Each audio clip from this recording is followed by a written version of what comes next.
in the formation of the self. یعنی کہ جو ایگو کانشیس ہے وہ فرد کی ذات کی گروتھ میں بہت اہم کردار ادا کرتی ہے. اس کی سیلف آئیڈینٹی کی بات کرتی ہے اور اس کے سیلف کی بات کرتی ہے. جو پرسنل انکانشیس ہے اس نے کہا کہ انسان کے ہر بندہ جو ہے اس کا ایک بہت سی ایسی چیزیں ہوتی ہیں کہ بہت سی اس کی خواہشات جو پوری نہیں ہوتی ہیں یا ایسے کچھ اس کے جو مسائل ہوتے ہیں جو کہ اس کے انکانشیس میں پڑے ہوتے ہیں. تو ایسی اگنورڈ اس کے ایکسپیرینسز ہیں یا ایسی بھولی یادیں ہیں جو ایسی ان پلیزنٹ جو اس کی خواہشات ہیں یا ایکسپیرینسز ہیں وہ اس کے انکانشیس میں پرسنل انکانشیس میں پائے جاتے ہیں. لیکن وہ کہتا ہے کہ جس طرح سے ہمارا پرسنل انکانشیس اس طرح سے انسان کا ایک کلیکٹیو انکانشیس ہے جو کہ ہمیں انہیریٹنس میں اپنے فور فادر سے ملتا ہے. اس لیے اس طرح سے ایک اور اس کے اسٹرکچر آف پرسنالٹی میں کانسیپٹ پایا جاتا ہے archetypes. Archetypes basically are the contents of the collective unconscious which are called archetypes. ٹھیک ہے. تو collective unconscious میں ہماری جو چیزیں پائی جاتی ہیں ایسے چیزیں پائی جاتی ہیں جیسے اندھیرے کا خوف ہے, یہ ایک archetype ہے, یا یہ ہے کہ موت کا خوف ہے. ٹھیک ہے. یا اور چیزیں آپ کے collective unconscious میں جو پائی جاتی ہیں جو کہ سمبولیکل فارمز میں ہوتی ہیں اور یہ بہت ہی پرانی یا primitive symbolical representation of particular experience اور آبجیکٹ ہیں. جیسے سانپ سے ہمیں ڈر لگتا ہے, اندھیرے سے ڈر لگتا ہے, یا انسان کو اکیلے ہونے کا خوف ہوتا ہے. تو یہ ایسی چیزیں ہیں جو کہ آپ کی کلیکٹیو انکانشیس میں جو سمبلس پڑی ہوتی ہیں یا ایسے ایکسپیرینسز ہیں جو کہ آپ کے یعنی کہ آرکیٹائپ کی اگر تعریف کریں آپ کمپریہنسو وے میں یا ایک جامع تعریف اس کی کیا کر سکتے ہیں کہ انسان کا جو کلیکٹیو انکانشیس کے اندر جو ایکسپیرینسز پڑے ہوتے ہیں ان کو آپ آرکیٹائپس کہہ سکتے ہیں. یعنی کہ اندھیرے کا خوف یا سانپ کا خوف یا اکیلے رہنے کا خوف ہے یا اور بہت سے جو اس کے ایکسپیرینسز ہیں. ٹھیک ہے, اس کو کہتے ہیں. اس کے علاوہ شخصیت کے ایک اور پہلو اس کا پرسونا کا نام دیا.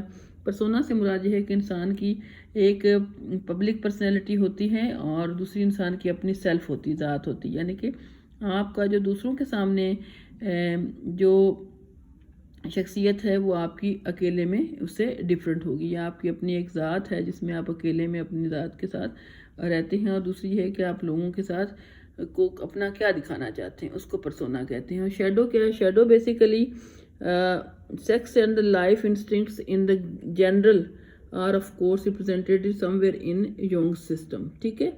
تو they are a part of the archetype called the shadow. یعنی کہ شیڈو جو ہے بیسیکلی یہ بھی آرکیٹائپس کئی طرح سے, جیسے آپ کو کے اندر جو اینیمل آپ کا جو ایسا پری ہیومن پاسٹ ہے جس میں اینیمل پاسٹ ہے جس میں انسان کو اپنی سروائیول کے ساتھ جو ہے واسطہ ہے, تو وہ آپ کے شیڈو کہلاتی ہے. Shadow is the archetype containing basic instinct that allow us to recognise aspects of the world such as evil اور سن. ٹھیک ہے. تو اس کو آپ شیڈو کہتے ہیں. اس کے علاوہ انیما اور انیمس ہیں, یہ 2 ٹائپس امپورٹنٹ آرکیٹائپس ہیں یونگ کی تھیوری میں, اور جس میں آپ یہ کہتے ہیں کہ ہر شخص جو ہے اس کے اندر مین اور ویمن دونوں کی خصوصیات پائی جاتی ہیں, اور اس کے اندر ایک میسکولن اسپیکٹ ہے ہر انسان میں اور ایک فیمنن اسپیکٹ ہے. تو ہر جو فیمیل ہے اس کے اندر میسکولن کانسیپٹ اسپیکٹ بھی پایا جاتا ہے, لیکن اس کا جو فیمنن اسپیکٹ ہے وہ زیادہ ڈومیننٹ ہے.